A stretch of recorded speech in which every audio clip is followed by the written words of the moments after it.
to TEW 2016. I'm here once again with my WCW 2000 save. Obviously, this save has been going on a while. I've just been starting to record it now.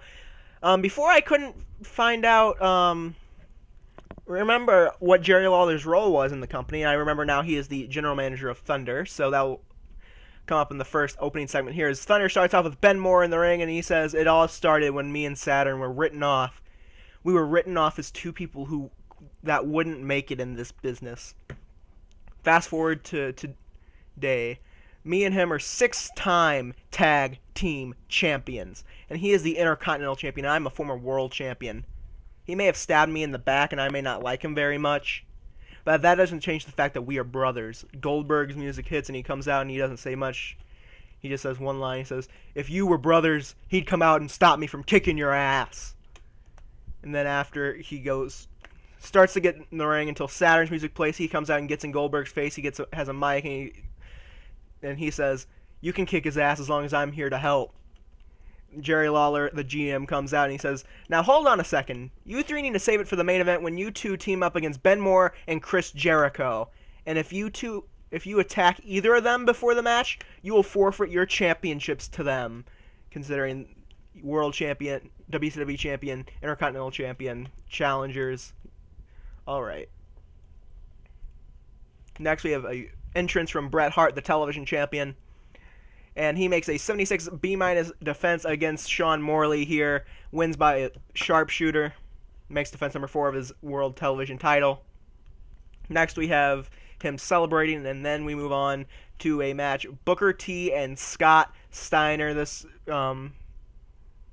adds to their triple threat match for the pay-per-view, which will be Steiner, Booker T, and Sting, with the winner going on to fight for the WCW title at War Games. Steiner defeats Booker T here using underhanded tactics. And after that match, we have Ken Shamrock attacking Ultimo Dragon. Now, Ultimo Dragon and Ken Shamrock have been feuding, and they will compete at Untouchable. It all started, Ultimo Dragon made his debut or return. I don't know if he was in WCW before. I would have to check that out. But anyway, he makes his debut. He defeats Ken Shamrock in a shock victory, and now Ken Shamrock is just trying to destroy the man. Which, I mean, yeah. Simple story. Okay, Scott Norton and Buff Bagwell are in the ring before their match. Vicious and delicious. Bagwell says, "Matt and Jeff need to realize that we are just too vicious for them, not to mention just how delicious we are. I mean, look at them and look at us. Who looks like real men and real champions?" Then Norton just cuts him off and says, "Hardys, those titles are ours." So Norton just sweet, short, and to the point. And then they have their match with the Outcasts, and they defeat the Outcasts. And after the match, we have a 75 B- as they are attacking the Outcasts when the Hardy Boys come out and make a return. Norton and Trailer and Steiner did not come out looking good. The only guy on any of these guys that didn't do horrible was Buff Bagwell. Here we go. A+ promo from Austin. Don't expect anything else.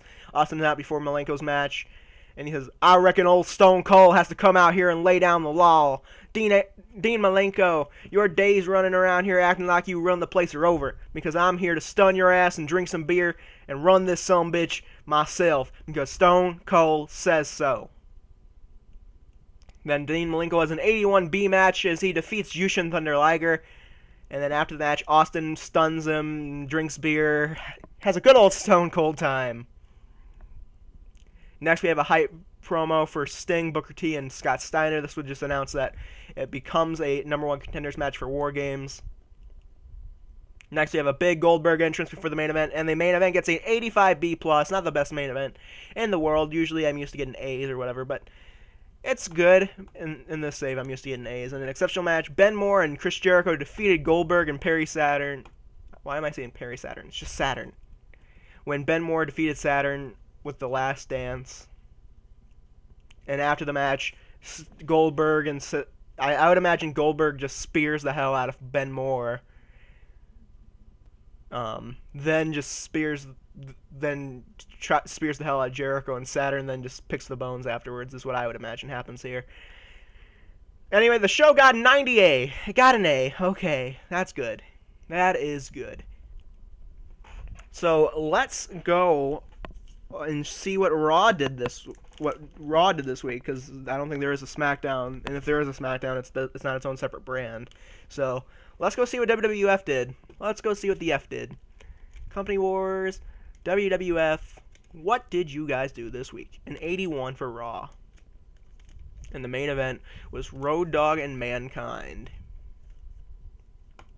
Yeah, seems about right. Anyway, guys, thanks so much for watching the episode. If you liked it, leave a like, leave a comment, subscribe. Thanks so much again. I will see you guys next time.